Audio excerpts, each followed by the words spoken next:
guys, it's Denma and welcome to the Wolf's Den, or welcome back to the Wolf's Den. Today is kind of an update video.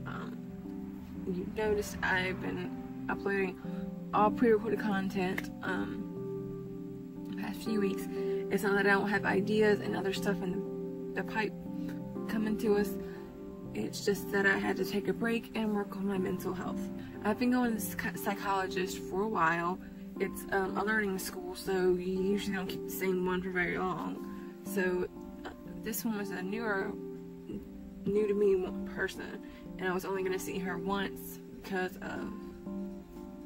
she was filling in for the one that I normally see, and the following week they were graduating and going on to the next level of their education and learning and stuff like that. But yeah, she talked to me for a few minutes. I usually see them because of my anxiety. Like I won't go out of the house like without a plan. Like I don't like going to places that aren't like my safe zones, places that I don't know anything about. And I don't like, I have a fear of people because of being bullied so bad when I was a kid. But I was just one girl. I'm scared of people. So that, and then my insomnia. Because I literally will wake up at about 5 p.m. and stay all the way up till 6 or 7, 8, 9 a.m.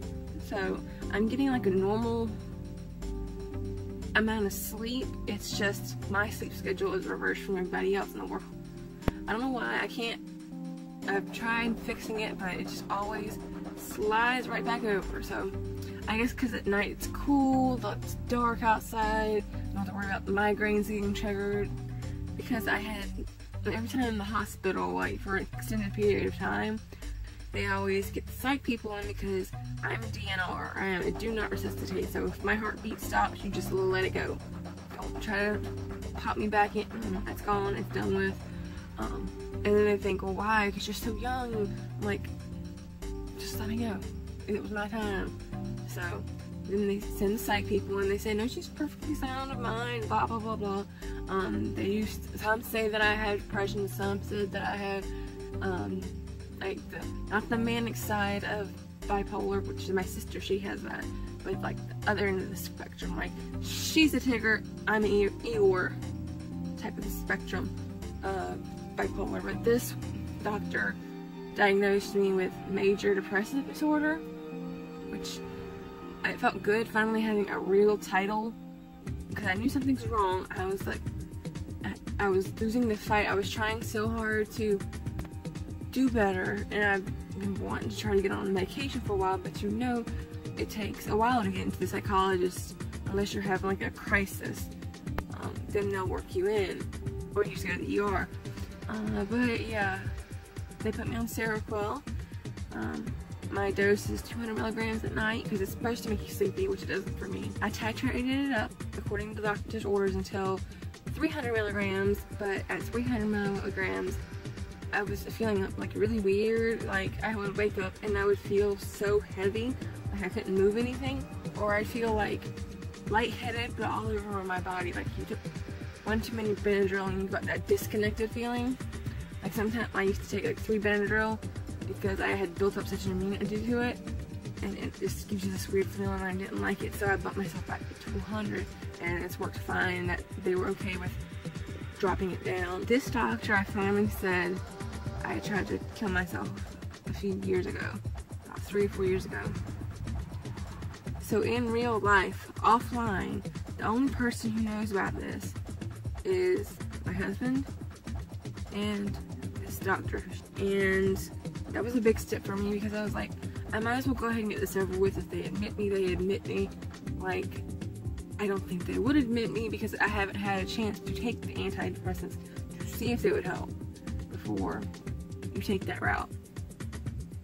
So I'm like, I told her I know when I'm at that point that I would need to check in. And I really didn't want to do that because 2 of my siblings have had to do that. And they still have this stigma around them that, you know, you're crazy. We all joke about it, but I mean, certain people, like, look down upon my family because of that. But what can you do? So she kept asking me, why are you still alive? And why should I feel safe sending you home? She didn't even pull LazyNPC into the office to see if he thought I was safe to come home. And he explained to her I had a very morbid sense of humor, which I do. And I've got some very morbid interests. Thanks to Rotten.com. Shout out if you remember that site. And I kept saying stuff like, I don't want my mom to have to clean up the mess. And just, I don't want somebody to have to do something or have to worry about somebody else. Like, I know they would warn me, but I feel like I'm already a burden as it is. So she's like, no, tell me why. She kept making me refocus on trying on me. And so I was like, I know it sounds stupid and it should be my son, but if I was to ever die, I know my son is taking care of my family and my husband's family and my husband. We've all got that, or they've all got that covered if something were to happen to me, because naturally with these heart issues, I have a shorter lifespan. So I said, it's not gonna be my son, it's my cat. I know this is gonna sound horrible. Please don't hate me for this. The only reason why I said that is because I know as soon as I die, first thing my parents are gonna do is send my cats to the pound or the shelter. And all of our shelters around here are kill shelters. After 4 days, if your pet isn't adopted and they're full and they need more space, they'll put them in the gas chamber or euthanize them. I don't know which way they do nowadays. And the rescue groups are at top capacity and can't take any more animals in. So I've got to stay alive to take care of my cats. I was getting to the point where I was seeing how high that bridge is. Is it high enough for me to jump off and break my back and I'll drown? Or like sometimes in this area we have where the bridges are, there's like trees that are in the water and the swamps that are, they're basically like spears coming up out of the water. I'm like, oh, I could get impaled on one of those, go run out in front of a Mack truck and then die instantly. Oh, try to overdose again, but I didn't do it right the first time, and so on. I was really losing the fight, and I wanted help, so I got it. And it was time for my regular checkup anyway. So, but she said I want to see you back in 10 days. So, or she wanted me to come back to the office in 10 days. Like I said, she wasn't going to be there, and this new doctor that I have, he's actually going to be with me the next year, which is good. It's just the longest time I've had with one doctor at this practice. They're all really nice at this practice, but it's like you get shuffled around and you have to re-explain your story and what your triggers are, all that good stuff.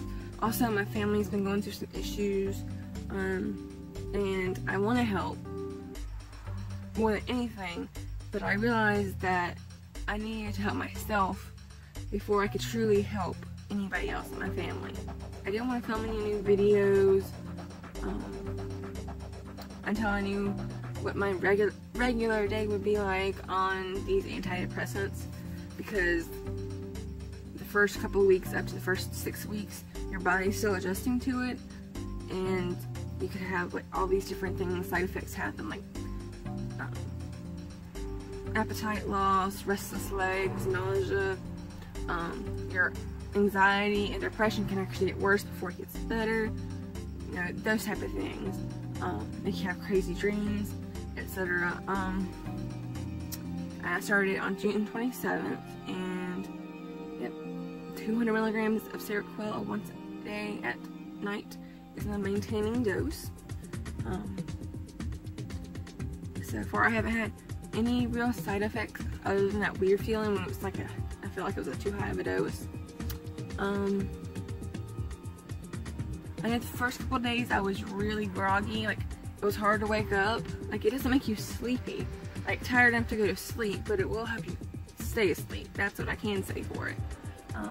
But I was taking a muscle relaxer with it, so I decided not to take the muscle relaxer and see if I was still groggy, and I wasn't. It was the muscle relaxer interacting with it and it like intensifying the muscle relaxer effect of drowsiness. I have to say I've been on a ton of antidepressants.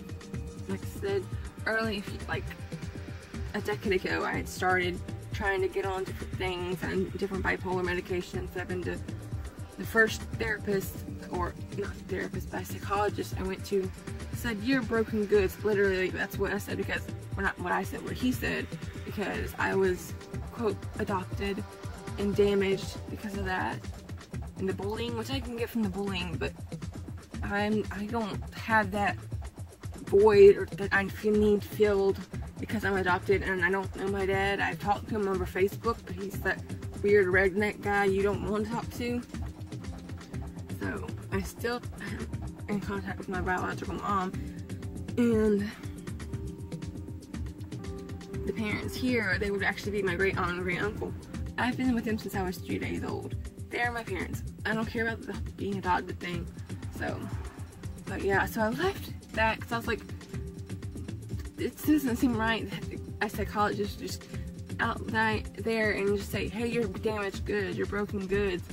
And that puts a label on you, and a negative label, and you don't want to think of yourself that way. So I went to another one, and I stayed there for a while. Actually, we got some marriage counseling too, because me and LazyNPC hit a rough patch, and since I had insurance that would cover it, we tried a little bit of marriage counseling. Cody was really little, and that was stressing me out and him out, and I was the only one working because every time he got a job, he'd go through and get about kidney stones or gout, and which he gets nearly once a month. It's like his man period. He gets gout and kidney stones. I feel so bad for him. And he would have to call out for almost a week until that would stop. And you know, your employer's not going to appreciate that. So yeah, it was stressful, but that's what comes with a relationship. But this Seroquel feels like it's helping. It hasn't helped with my insomnia, like I said. It's definitely helped with depression. I've actually dreamt, which I don't normally do because of the Ambien. But I am a lucid dreamer, so when I do dream, I can control what happened in the dream and stuff like that. And if things are getting a little too crazy, and I can feel my heart rate coming up, I don't want to go into palpitations so I can wake myself up. But I've been more social and positive because I follow this page on Facebook called My Chronic Illness, because I do have a chronic illness with my back pain and my heart issues. And a lot of the posts are inspirational, but there's just some that they're more depressing, but they're relatable. It's like, if you could see inside my mind, you'd be in tears type of thing. It's depressing. But I have it on my phone, like, cause it's how I feel. I mean, but I've been enjoying more of the positive posts. Like, I've got a journal of little poems or quotes or lyrics or just anything that is like a positive, inspirational thing for me. Like in Kesha's hymn, there was a lyric that really got to me. Baby, if you're starstruck, blame it on the stardust. I really want to get that tattooed in this moment. Where do your roots begin and where do they end? I've started getting back into old hobbies like coloring, drawing, reading a lot more. Because I stopped reading for a while. I read it like that and then I stopped. I on purposely would try to think of the bad thoughts, is what I call them. And it was like those thoughts couldn't form one cohesive thought. It was like it was a puzzle missing a puzzle piece. That's the only way I can describe it. But all my other normal thoughts were clear, crystal clear. And I don't know how that happens or how that works. I asked the doctor if it was just a placebo effect. So yeah, I'm recording new videos for you guys. I've got some unboxings, some story times, and a few more things that are secret until they get to you. Like I said, they need research, so I'm still doing that. And I'm trying to write scripts, but it's very obvious when I'm like reading. Like I'll have to lean over because I record with my phone. No, I set my phone on my laptop, and I have to look around. It's sad. I see they have like a teleprompter program for the computer. I don't know. I did have a few questions for you guys though, for upcoming videos. For my React videos, Normally I play the whole video and react to the whole thing and then do commentary a little bit at the beginning and at the end. Do you guys like that format, or do you want me to just chop it up and just post the good bits that I react to and then just keep my commentary like it is? It would make for shorter videos. I don't know if that's what you want. Let me know down in the comments below whether you want to see just the good bits or you want a longer version, a longer video with the full video in the video. Picture-in-picture video with the whole thing in there. And the other thing I wanted your opinion on was my thumbnails, because as you can see, a lot of the ones that I use are templates that I've already got made. I just have to put the words and the pictures or whatever I'm talking about on them. I had different ones for reaction, story times, you know, all the listening to music I listen to in school one. Would you like me to do a fresh thumbnail each time so it's a little different, or do you really not care, or do you not mind the templates that I use? Also, with the colors, I always try to do the purple background, because that used to be a thing back in the day. It was early, like 2015, 2014, you had to pick a solid color background and have yourself outlined and all that stuff, and I kind of went with that. But I don't know if just taking photos or photo thumbnails you guys would like better than the purple, solid purple background, which solid purple makes it better for you to put text in and pictures and, you know, all the good stuff. So put that down below if you can give me any advice in any of those two categories. I would be very grateful. And that's it. I know this is kind of a weird video. I just wanted to kind of explain what was going on and why I've been kind of missing. Even though I've had videos out every Monday, Wednesday, and Saturday, they've been pre-recorded because I like record 10 videos in a day, and that way I've got videos all up until late September already planned. But within that time, I'll order stuff and do unboxing, so I'll keep pushing other ones back and so on. But yeah, join the pack, subscribe. We would love to have you here. Leave a like if you want, leave a thumbs down if you want. Doesn't matter. That's up to you. Leave some comments. So other than that, guys, I will see you in my next few videos. Bye. Mwah.